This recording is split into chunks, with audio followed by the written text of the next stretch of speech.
Halo teman-teman semua, balik lagi di channel aku, Niki.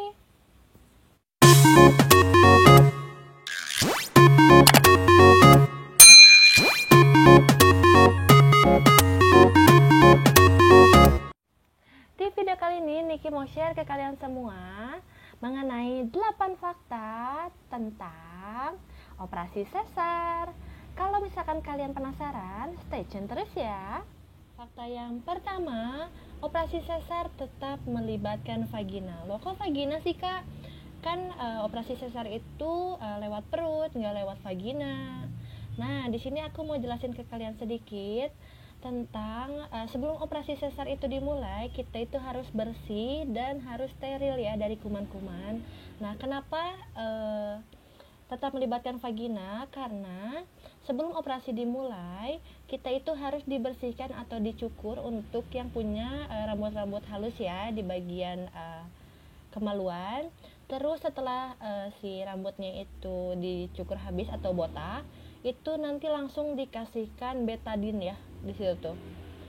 Nah, seterusnya setelah itu di vaginanya juga kita dipasangkan kateter atau alat untuk biar kencingnya itu masuk ke dalam kayak plastik gitu, jadi kita nggak harus bolak-balik untuk ke kamar mandi kayak gitu teman-teman. Fakta yang kedua yaitu tubuh merasa gemeteran dan kedinginan.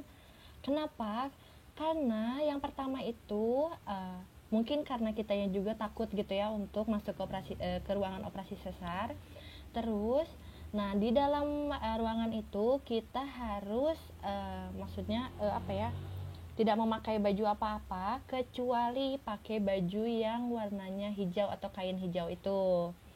Nah, terus setelah masuk ke ruangan untuk operasi sesarnya, kita juga mungkin ngerasa kedinginannya karena suhu di dalam ruangan tersebut itu dingin banget sih.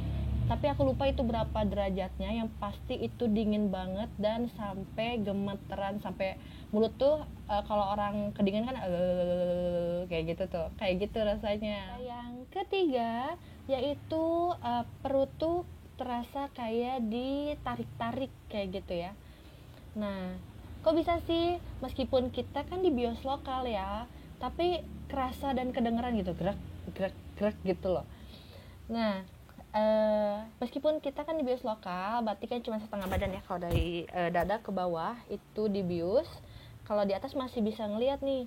Nah, apalagi kalau aku nih ya, waktu pas di sesar itu, di atas kan kayak ada cermin cembung ya, cembung itu kita masih bisa lihat perut kita di beleknya, terus gimana si alurnya. Nah, mungkin waktu pas aku emang ngelihat waktu pas besetannya kayak gitu ya, cuman waktu pas ditarik-tariknya itu aku tuh nggak lihat ke si cermin itu, jadi aku nggak tahu itu ditarik atau apa, tapi aku ngerasanya kayak ditarik kayak gitu. Keempat, di sini diberikan untuk pelunak feses ya, atau dikasih obatnya tuh kalau nggak salah segede gini gitu, segini gitu, untuk dimasukkan ke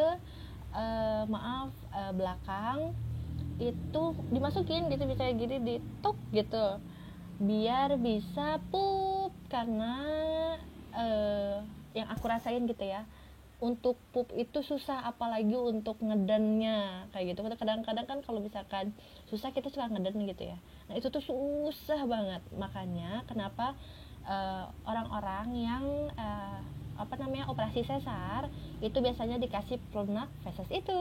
Yang kelima, ketawa, batuk, bersin itu bisa menyakiti perut gitu ya. Kenapa sih? Jadi setiap orang habis operasi sesar pasti ada yang jenguk dong ya. Nah, itu tuh pasti ada yang ngajakin ketawa, atau kita kadang-kadang batuk atau bersin kayak gitu. Itu tuh sakit, nyelekit gitu ya ke perutnya tuh yang bekas operasi sesarnya itu. Makanya kenapa orang-orang yang operasi sesar itu kadang kalau kita diajak ketawa, kita lebih baik ketawa tapi gitu loh, jadi nggak bisa ketawa hihihi gitu, itu nggak bisa, karena itu tuh bikin si perutnya sakit teman-teman. Keenam yaitu vagina terus mengeluarkan darah. Nah, kalau aku ya, kurang lebih itu 1 bulan lebih seminggu itu darah masih keluar setelah si operasinya, karena mungkin uh, proses untuk penyembuhan si rahimnya itu sendiri. Nah, kok bisa sih sampai 1 bulan lebih 1 minggu? Aku nggak tahu sih ya kenapa bisa selama itu.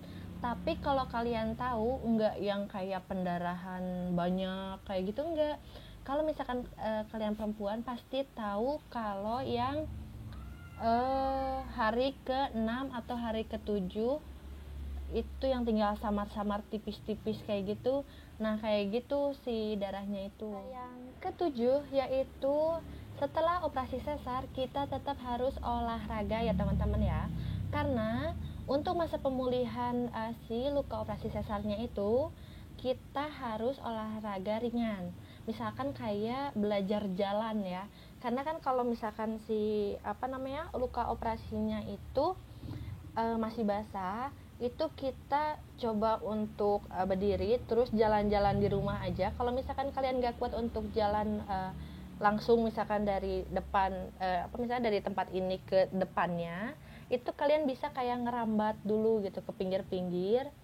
Itu juga nggak apa-apa, yang penting kita harus olahraga biar lukanya itu cepat sembuh kayak gitu teman-teman. Terakhir atau fakta yang ke-8, operasi sesar tetap meninggalkan luka ya.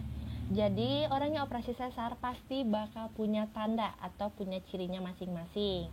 Kalau aku di bawah perut itu ada mungkin segini ada segini kurang lebih sih kayak gitu sih. Untuk di bagian perutnya itu nanti kayak keloid kalau nggak salah namanya ya. Jadi kayak daging jadi pokoknya kayak gini nih.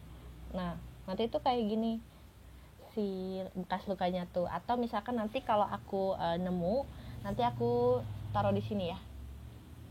Nah, itu dia 8 faktanya mengenai operasi sesar. Nah, di sini aku mau kasih sedikit tips, bukan tips sih, kayak informasi.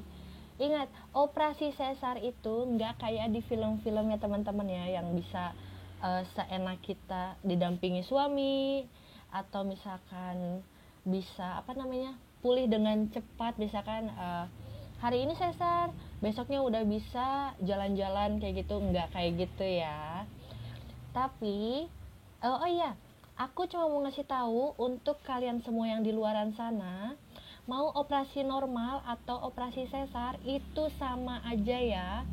Kan ada yang bilang kalau misalkan nggak operasi normal itu belum jadi ibu seutuhnya. Oh, nggak bisa kayak gitu ya. Karena operasi sesar itu penyembuhannya lebih lama daripada operasi normal. Lebih lama daripada lahiran normal gitu ya teman-teman. Dan kalian nggak bisa ngejudge orang yang operasi sesar itu bukan jadi ibu seutuhnya. Ingat, semua mau lahiran normal atau sesar itu sama-sama mempertaruhkan nyawa gitu ya. Ingat. Ya, mungkin segitu dulu aja untuk video kali ini. Mohon maaf kalau misalkan ada salah-salah kata atau misalkan ada yang tersinggung. Aku di sini cuma ngasih informasi sedikit aja gitu ya. Oke, terima kasih udah nonton video ini sampai habis. Jangan lupa untuk di like, comment, and subscribe. Di share juga ya. See you on my next video. Bye.